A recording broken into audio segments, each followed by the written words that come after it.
Welcome to students. So, last time we had looked into the construction of horseshoe attractor, and today what we are going to see is what is the dynamics of the horseshoe map on the horseshoe attractor. So, last time we had seen this construction, the horseshoe attractor, and we have the horseshoe map F acting on it. Now, this resulted into coming up with another the space of all sequences of zeros and ones, and we will now look into that space once again. So, we have this space sigma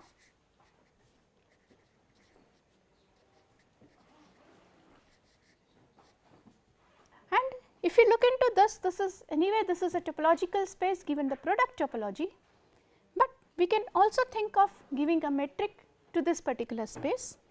So, let us look into two sequences here. So, my sequence S happens to be say S minus k, S minus 1,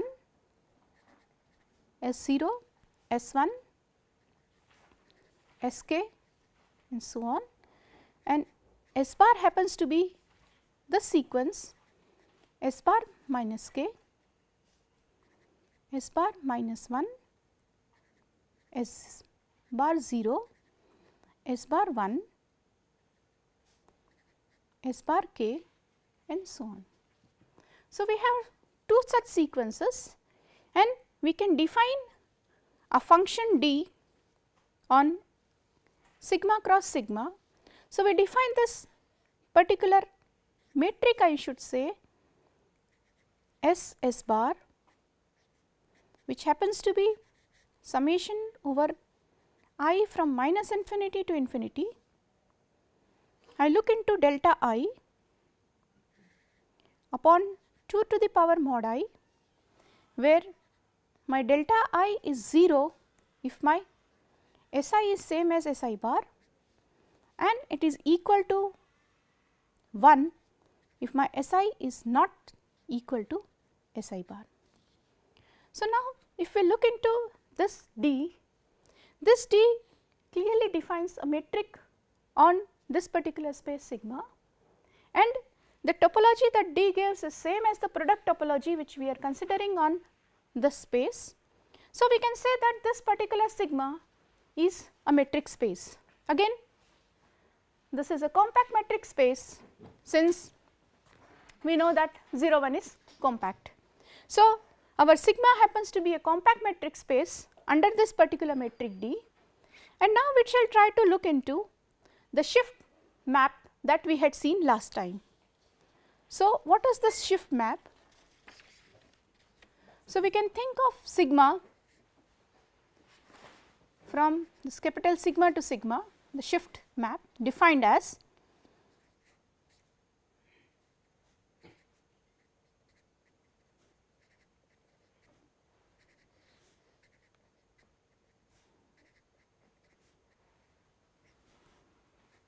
is given as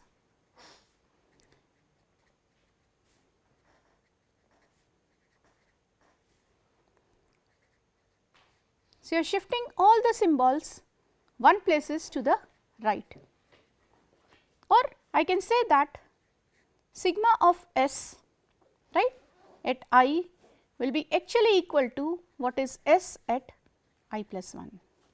So, this is the shift map defined on sigma, and for this particular shift map now it is very easy to see that this will be a continuous mapping. So, sigma is a continuous mapping on your space of sequences, and we shall now look into the dynamics of this system sigma sigma. What is the dynamics that you can observe over here? So, if we try to analyze this part, right now, since we know that very well that our sigma is just bi infinite sequences comprising of 0 and 1, we can think of many sequences arising from here, and one of the sequence that you can observe over here is this sequence constant 0,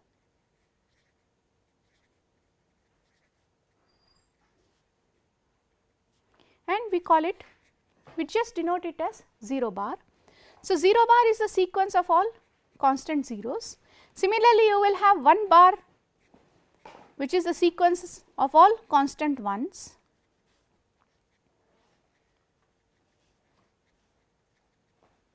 So, you have all constant ones. Now, I can think of a sequence where I am alternating my zeros and ones. So, I have a 0 and 1, I have a 0 and 1, I have a 0 and 1, I am just alternating between the sequence 0 and 1, and I can denote this as 0 1 bar. And similarly, I can have a sequence where I am alternating 1 and 0,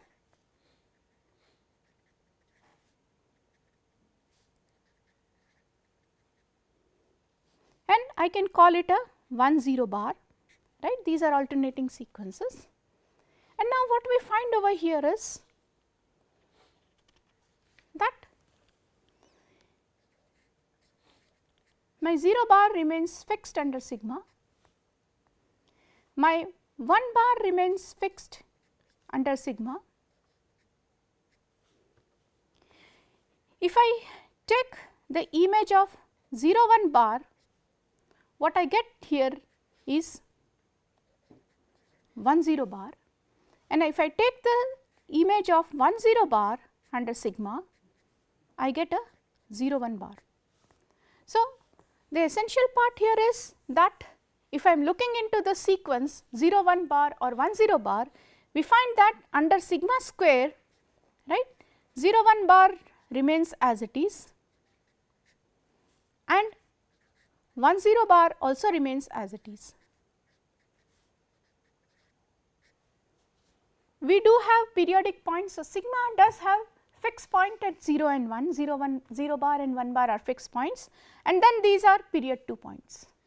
Similarly, you can look into this part that if I am taking sigma cube of say 0 0 1 bar, right, which is again like the sequence 0 0 1 repeating itself, we find that this is going to be equal to 0 0 1 bar.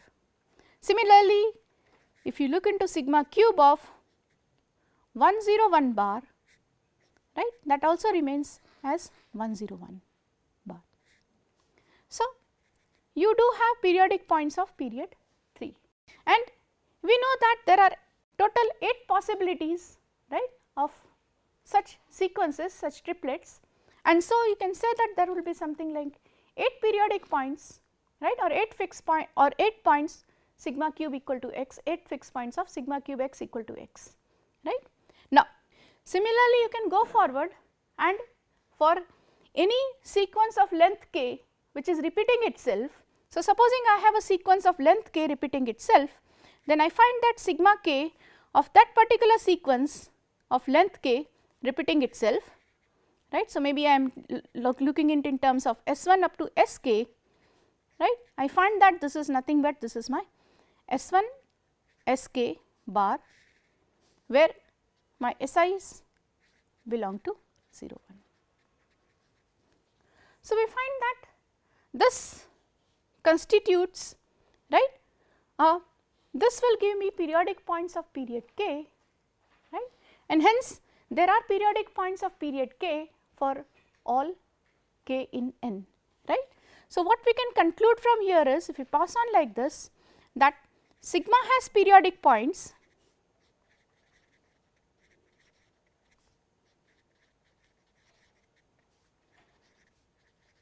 of all periods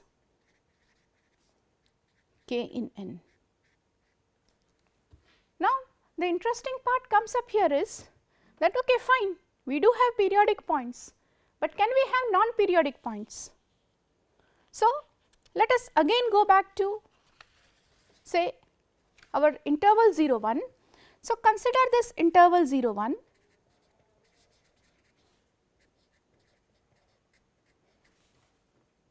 and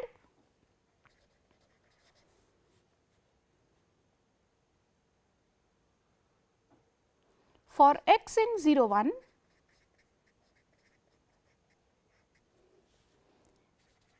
consider the binary expansion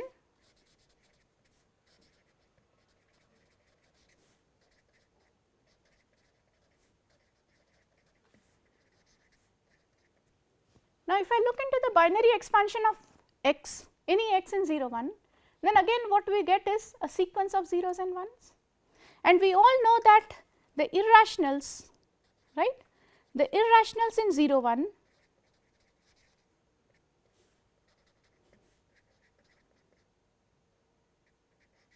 they correspond to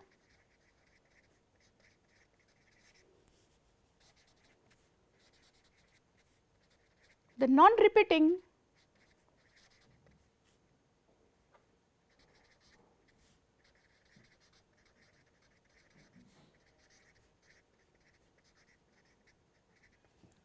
the non-repeating sequences of zeros and ones, right, normally correspond to the irrationals in 0 1, and we know that there are uncountably many irrationals. Now, let us go back to our sequence space, right. In our sequence space we have many sequences of this particular form,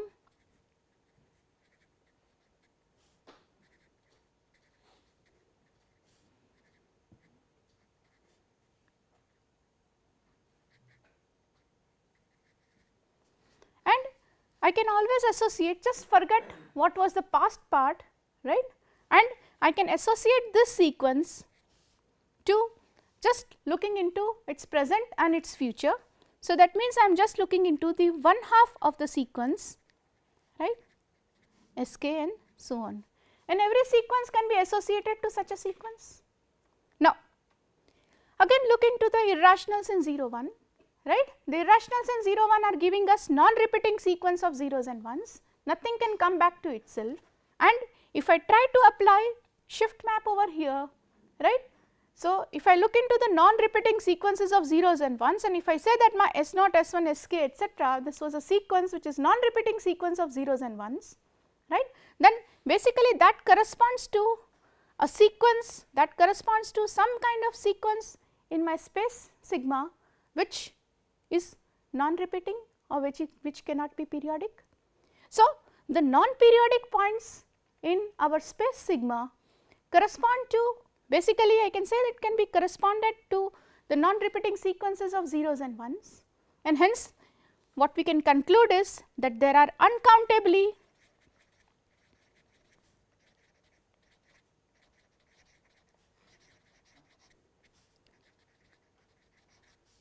many non-periodic points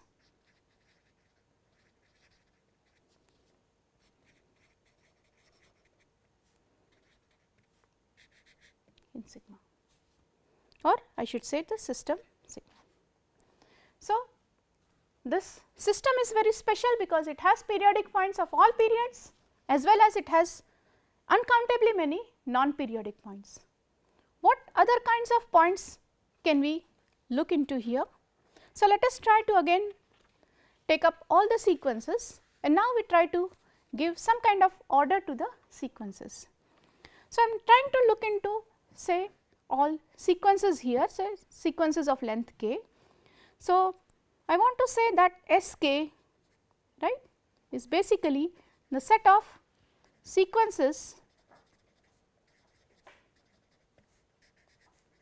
of length k.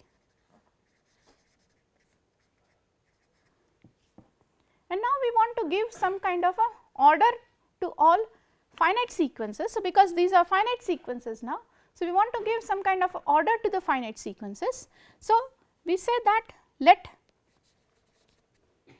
say I want to say Sk and S bar k prime be finite sequences.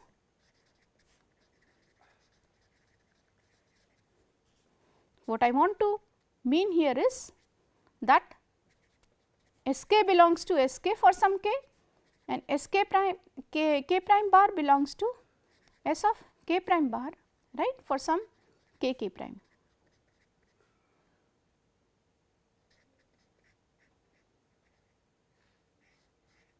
Now, what we are interested in looking into is some kind of an order. So, we define an order on these sequences. So, we say that Sk is less than Sk prime, S bar k prime is less than Sk bar prime if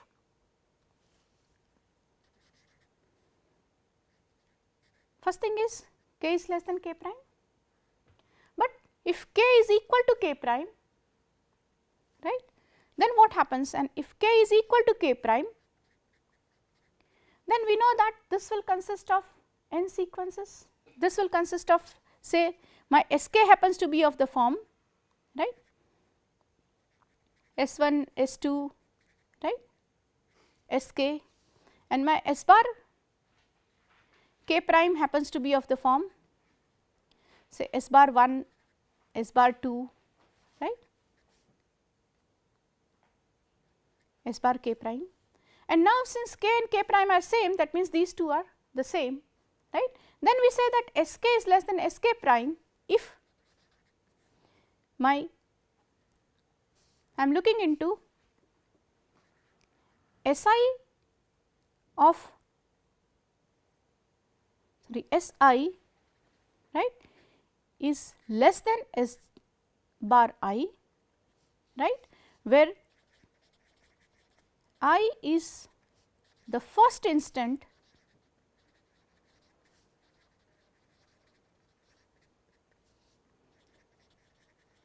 where Si is not equal to S bar I. We try to now compare these sequences. Say S1 is same as S bar 1, S2 is same as S bar 2. We try to compare this part and then we see what happens at the ith instant. Supposing the first place where they are not equal, right, then if my Si is less than this, then this is less than this factor. So, we have an order on all finite sequences of zeros and ones, and now we will try to use this particular order to formulate something. So, now what I have here is, say I am looking into S1, right, then we know that sequences of length 1, right, there are only two sequences of length 1 is 0 and 1 is 1, right. So, I can say that this is S1 and I am writing 1 here to denote that this is length 1, right, and S2, right, this is length 1, right. I just have two sequences here. If I am looking into S2, I know there are 4 sequences here of length 2. So, I am saying that this is S2, I have first, second, third, fourth, right, and it is needless to say this will be my 0, right, this will be my 1, this will turn out to be 0 0, this will turn out to be 0 1, this will turn out to be 1 0 and this is my 1 1.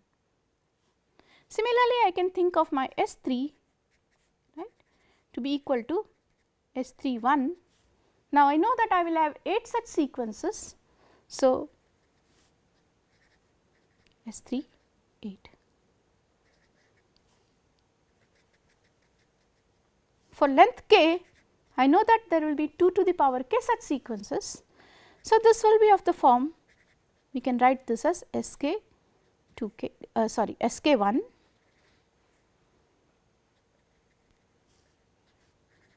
Sk 2 to the power k, right. We have all these distinct sequences. Now, I want to define another sequence S using these sequences.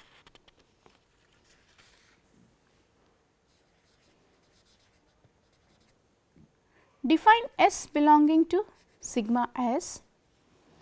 Now, how do I define my S? So, what I do is I start with the midpoint here, the decimal point here.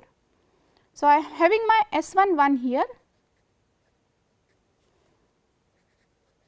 S1 2 here, then S2 1 here, S2 2 here, S2 3 here, S2 4 here. Then I should have my next, because I have exhausted all my sequences of length 2, I am now going on to sequences of length 3. So, we have S3 1 here and I have S3 2 here, I have S3 3 here, I have S3 4 here, right. Similarly, S3 5 will be here and S3 6 will be here, S3 7 is here, S3 8 is here. Now we have exhausted all sequences of length 3, right. We now go up to length 4. So, like that we can keep on adding sequences on both the sides of the decimal places, and the sequence that we define in this manner is our sequence S. Now, my claim here is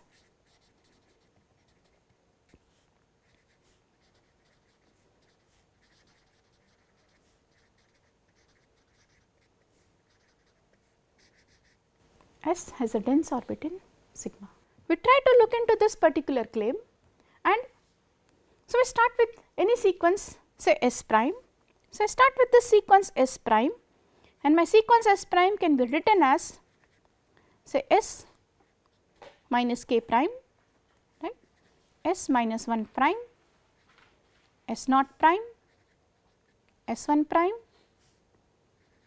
Sk prime, and so on. So, we have this sequence S prime, and for this particular sequence S prime, we want to say that there is some point in the orbit of S which is close to it. So, we try to look into now under this metric. So, what happens if some other point has to be close to this one? So, supposing now my S double prime, which I am writing it as sequence S minus k double prime, S minus 1 double prime,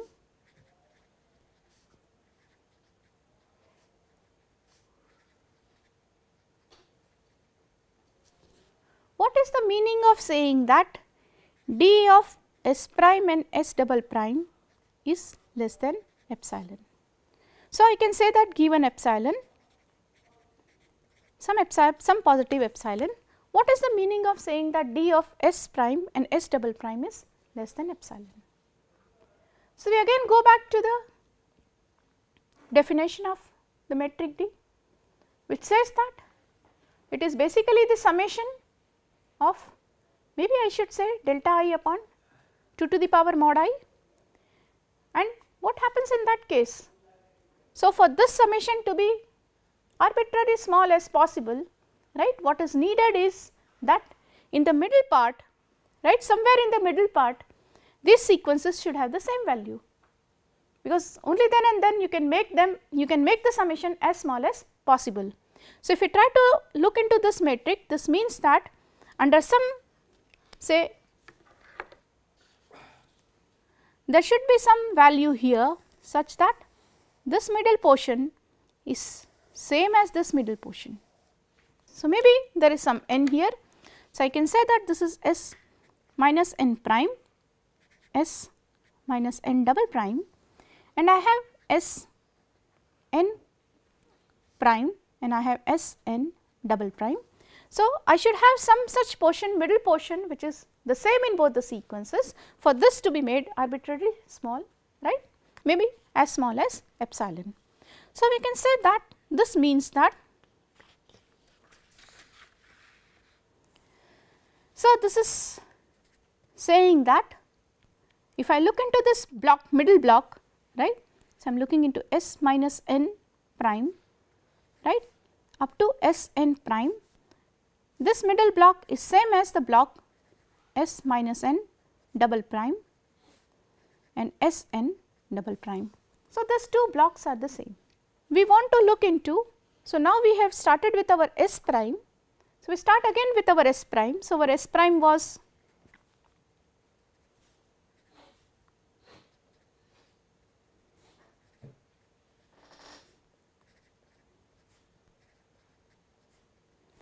so, this is our S prime, and we wanted to show that this orbit, the orbit of our sequence S, comes very close or maybe comes epsilon close to S prime.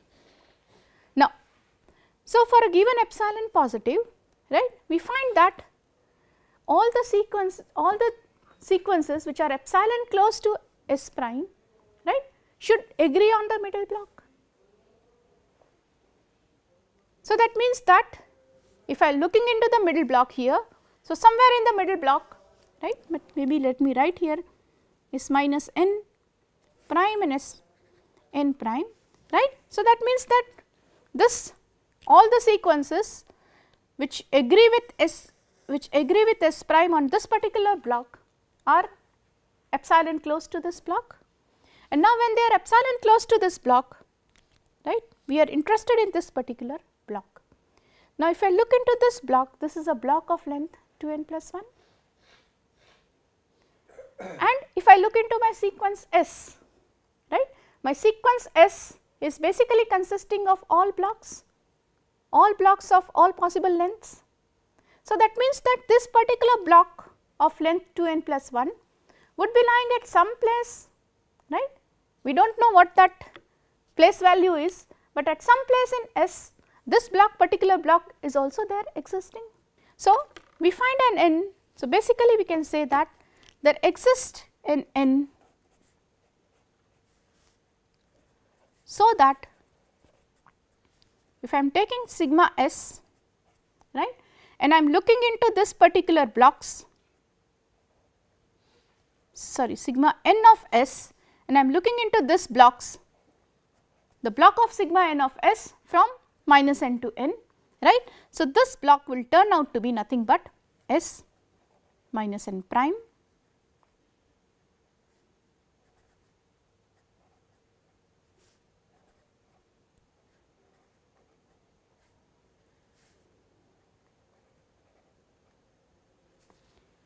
we find an n, maybe the n is positive or negative depend on how we have placed the sequences, but we find that there is some place here where you will find that this block appears, and that is all we needed, right.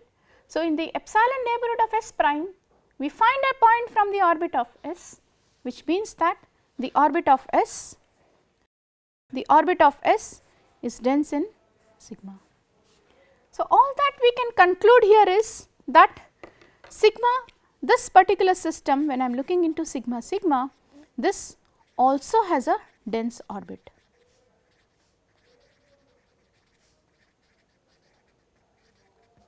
So, let us try to summarize this particular system here. So, I can summarize this in form of say a theorem.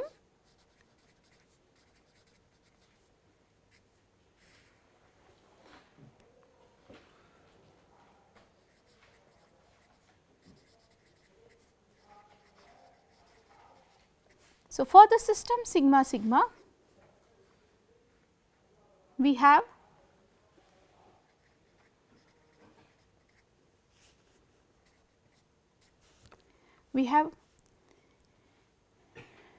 periodic orbits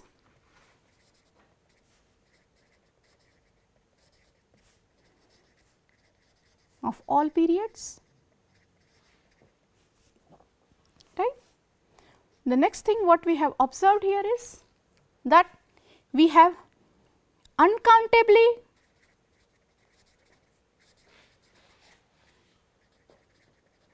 many non-periodic points,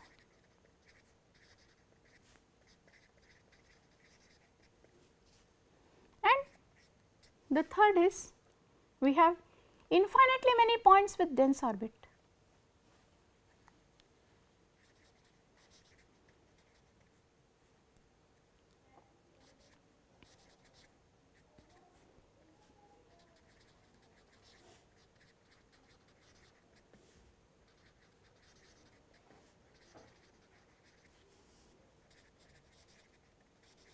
Now, why do we say infinitely many points with dense orbit?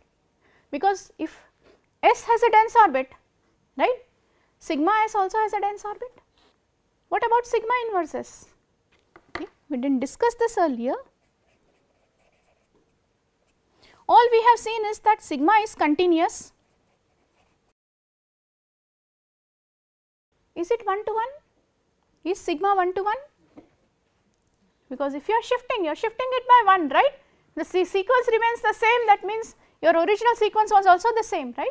So, sigma is 1 to 1, sigma is also 1 to, right, because anything you can look into fact, right. So, can I conclude that sigma is a homomorphism?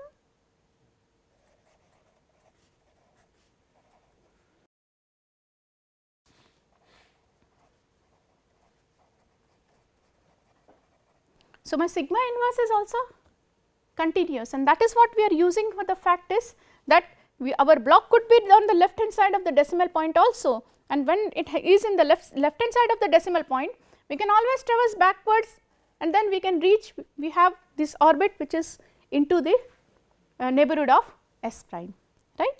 So, this sigma is also homeomorphism, and hence if I am looking into if S has a dense orbit, right, sigma S has also a dense orbit and sigma inverse S also has a dense orbit. In fact, sigma square S also has a dense orbit, right. So, you can have infinitely many points which have dense orbit. So, the dynamics of this is very clear. Now, our goal was looking into something more. We will come back to the dynamics of this once again, because this is a very interesting space, but our goal here was to look into the dynamics of the horseshoe attractor. So, let us get back to the horseshoe attractor. So, we were interested in the horseshoe attractor and we found that any point P in lambda was corresponding by phi to this sequence S.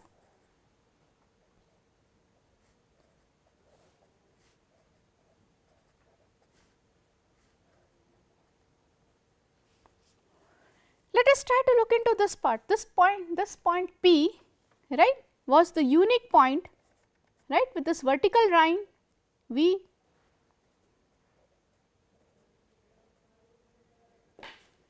intersecting with this horizontal line, and this corresponded by phi to this particular sequence, and this is basically a point of sigma. So, we can say that for every P belongs to, we get phi P belongs to sigma. Now, we had also seen this, but it is quite easy to see what happens here is that if my Fp, now I am looking into Fp, my Fp, because sigma is an invariant, this lambda is an invariant set.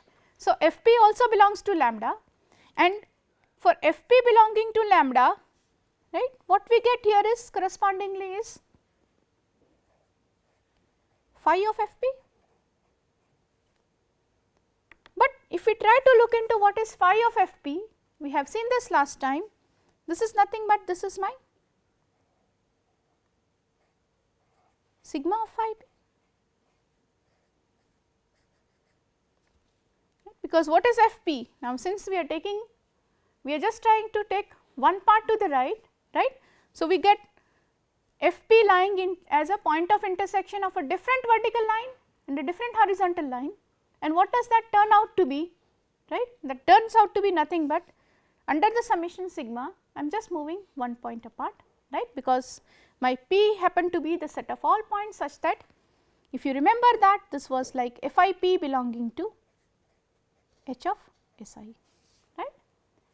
So, if we try to look into that, if I am taking Fp, it is nothing but we are just shifting everything to the right, right. So, phi of Fp is same as sigma phi p, and I can simply say that my Fkp belongs to lambda is same as saying it will give correspond to the image which is phi of Fkp, and what is that equal to?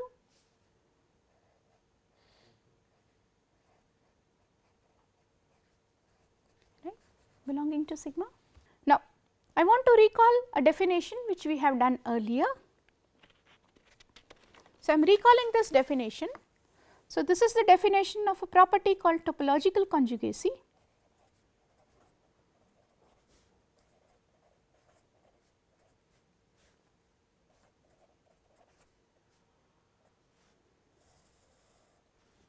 So, I am given systems xf and yg, right, and for this systems x and yg, if there exists a homeomorphism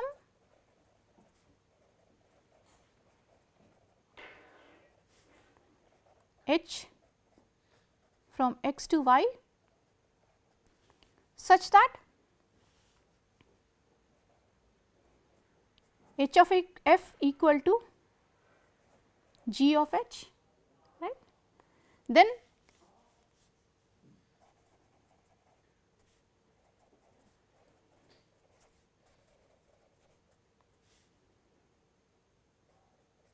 the systems xf and yg are conjugate, topologically conjugate,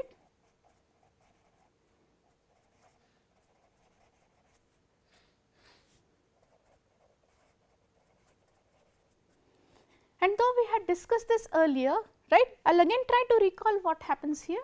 What happens when two systems are topologically conjugate? Orbit of one corresponds to the orbit of other, right. So, that means that if my xf has a dense orbit, there will be a dense orbit in yg also. If my yg has a periodic point of certain period, right, my x will also have a periodic point of the same period. So, that means that orbits of both the system, first of all, since there is a homeomorphism, right, each of the points here are identified with one another, right. So, you have the same number of points here. So, every point here is an image of some point here, every point here is also can be considered as an image of point here. So, the points are identified, not only are the points identified, their orbits are also identified. So, that means the dynamics of xf and the dynamics of yg are the same, and that is what we are going to use over here. So, now in our case we have this system, right, say lambda f, and we have another system, right, sigma sigma. We have these two systems, right, and we have this mapping phi which takes every point in sigma lambda to every point in sigma. So, now let us look into this map phi once again. So, phi maps lambda to sigma, and how does it map? We have seen that part also. Now, my claim here is this phi is a homeomorphism.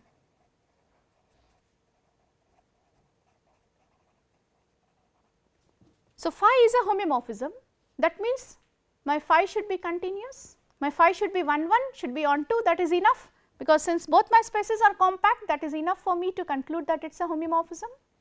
So, first of all observe that phi is 1 1.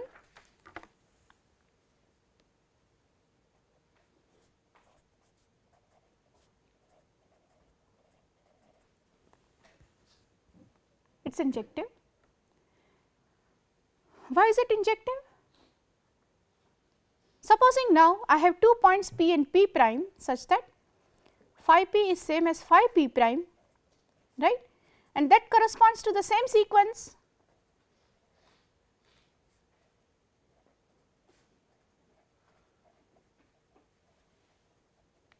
What does that mean? This point P corresponds to this sequence if it is the unique point of intersection between this vertical line, right, which is indexed by this factor, and the horizontal line which is indexed by this factor.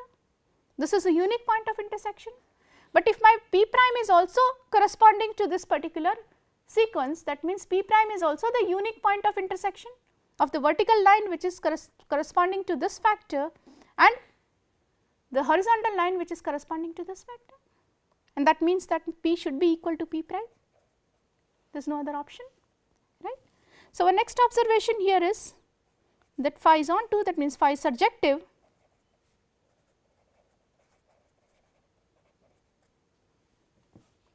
and that is always possible, because always any vertical line and any horizontal line will always intersect, and it will always give me some point P in lambda, right. So, this particular phi is always surjective. So, there always exists a P in my lambda such that phi P can be corresponds to this particular sequence, right, which comes up from the intersection of a vertical line and a horizontal line. So, this is always surjective. A little involved part would be to see that this is continuous.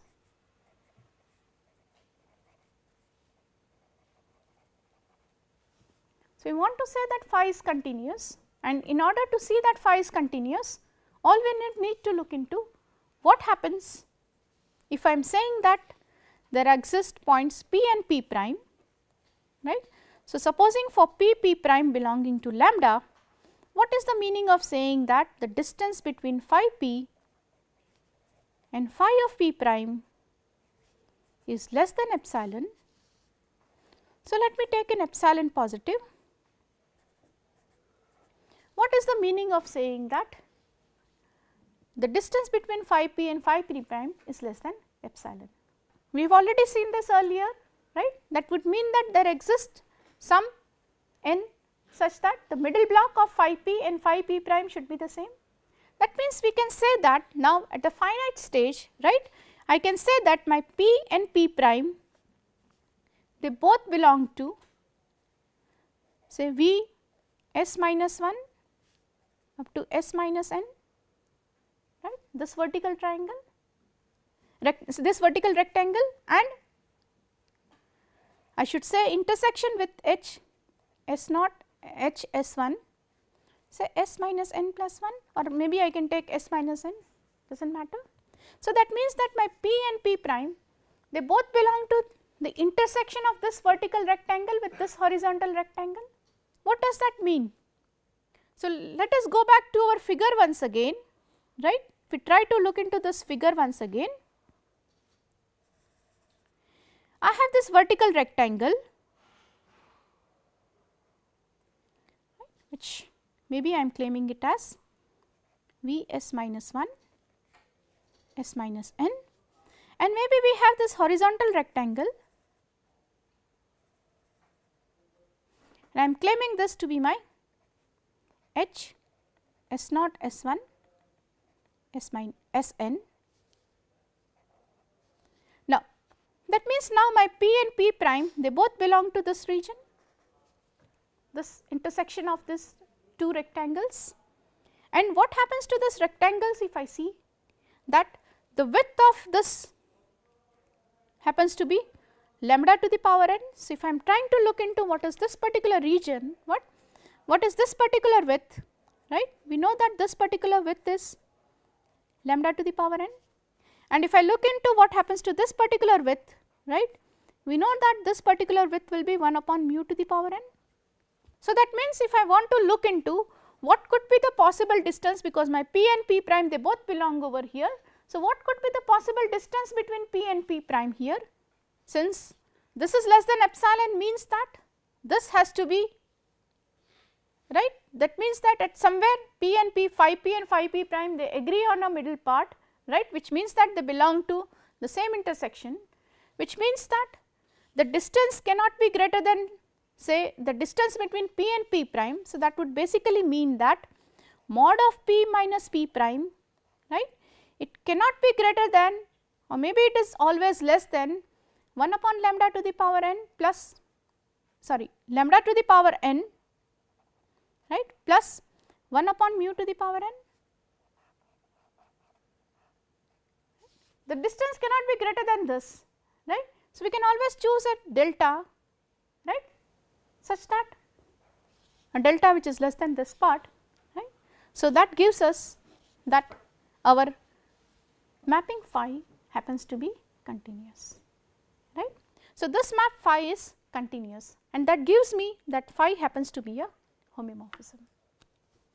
Now, since phi is a homomorphism, we have another, say, observation here, that my phi from lambda to sigma is a homomorphism.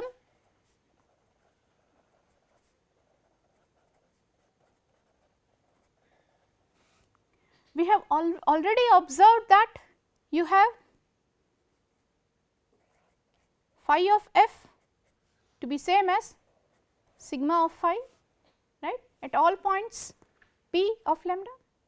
So, our phi is an homomorphism for which this relation holds, or in other words, I can say that if I take this diagram,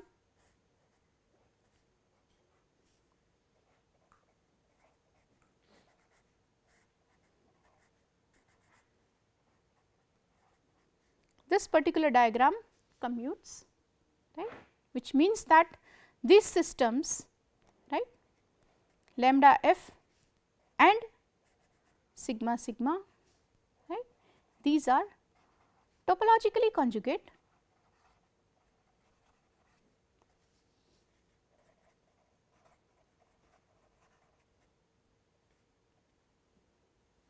and what does that give?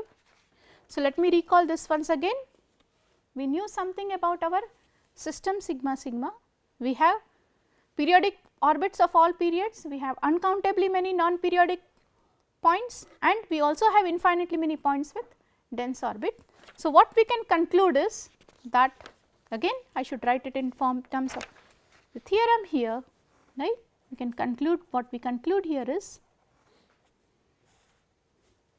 for the system, that means for the horseshoe attractor,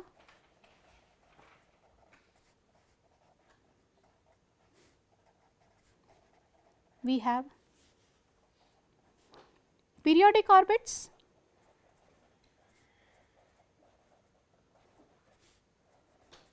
of all periods,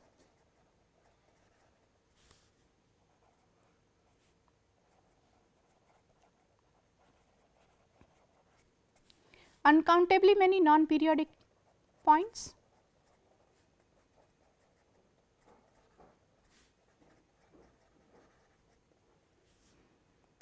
and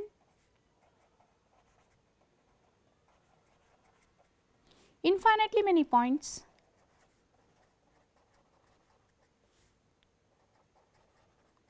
with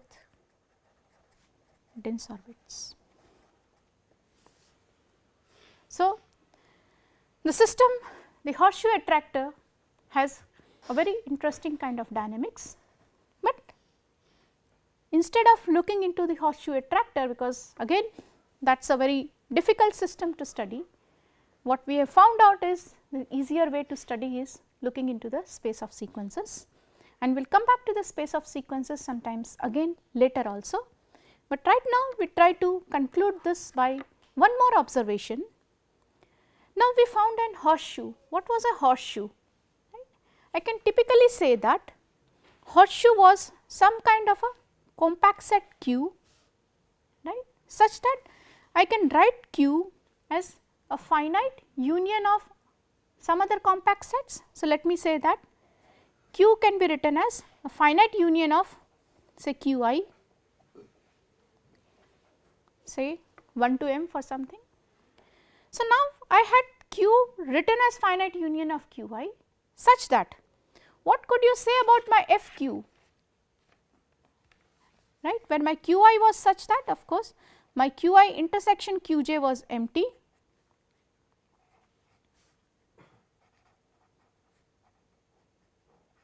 So, these are pairwise disjoint, and what we can say about Q is again that Q is contained in, right, I am looking into the intersection of all I going from 1 to m f of Qi.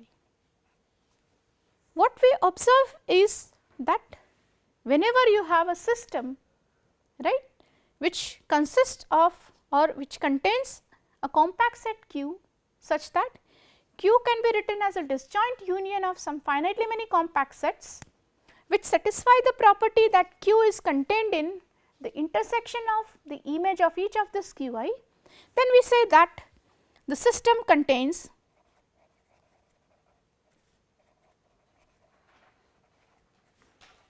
an M horseshoe. Now, this is what we mean by a topological horseshoe. So, then we say that the system contains an M horseshoe, and the existence of horseshoe in the system is good enough to tell me that the system is chaotic. So, we say that the system Xf is chaotic if it contains an M horseshoe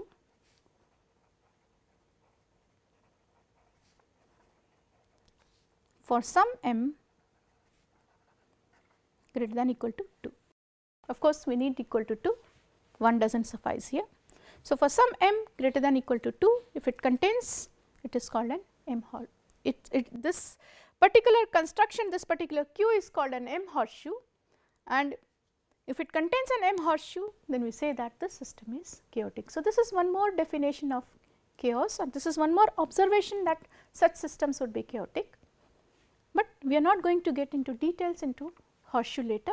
They do have their own looking practically, seeing whether there is a horseshoe or not is a very difficult exercise, but that gives us some kind of symbolic dynamics which occurs from this existence of M horseshoe, because M horseshoe will give you that the system can be splitted into a symbolic system, or basically you can have a sequence with M symbols, right, and again you have the same dynamics which gives you chaos. So, existence of a M horseshoe is enough to say that the system is chaotic, although realizing the chaos within is much easier when you get into the symbolic system. So, I think this is where we end today.